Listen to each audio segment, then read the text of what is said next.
Yon, another video na naman tayo mga kaibigan today. So ito ay short video lang. Ituturo ko lang sa inyo kung paano tansyahin yung harapan kotse to kotse. Paano tansyahin or paano natin malalaman kung kaya pang ilabas, no? Kung let's say for example nakapark kayo dito, may sasakyan sa harapan nyo. Ano yung basihan or palatandaan para matansya natin na hindi sumabit kung tayo ay paalis na dito sa ating pinagparkingan. So pag kotse to kotse mga kaibigan, since sedan lang naman ang kotse natin, observe nyo yung kotse na nasa harapan natin. As long as na nakikita nyo yung headlight, yan. Okay, hanggang yan na lang po yung level ng viewing nyo. Okay, dito sa dashboard. Huwag nyo na pong iabante pa. Dahil possible na sumabit na kayo kung kayo ay lalabas. Ito na kasi yung tamang distance para makalabas kayo. So ito mga kaibigan, ayan o, pansinin nyo, ito yung headlight. Yan, kita ko pa siya ngayon. Ngayon, pwede po akong lumabas na dito. Yan na po yung palatandaan ko. Pero as much as possible, kung sa tingin mo mayroon pang aatrasan sa likod, kung mayroon pang space sa likodan, mas magandang umatras ka pa para sigurado.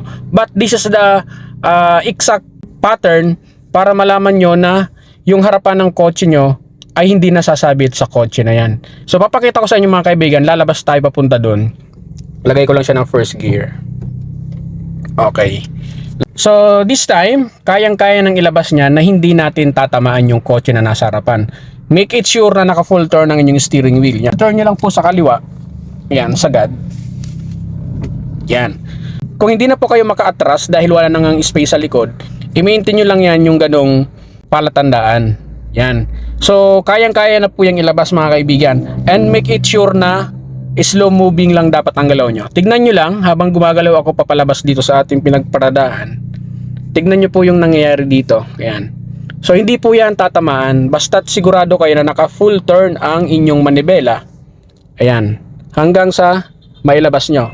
Okay. Pag nandito na yung view nyo, nakita nyo na yung headlight ng sasakyan, pwede nyo na pong bawiin yung steering wheel nyo. Ayan. Okay. Ibabalik nyo na po. Ayan. So, sigurado yan. Hindi po yan sasabitan. Yan. So, ganun po lamang mga kaibigan ang ginagawa kong palatandaan in case man na mayroon pong sasakyan sa likodan nyo na medyo gipit po yung pag-atras nyo.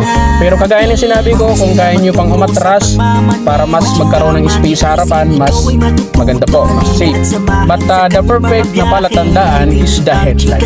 As long as na natatanong nyo yung headlight ng kotse na nasa harapan nyo, safe pa po, kayang-kaya po yan ilabas. So that's it. Sana may natutunan kayo sa video nito.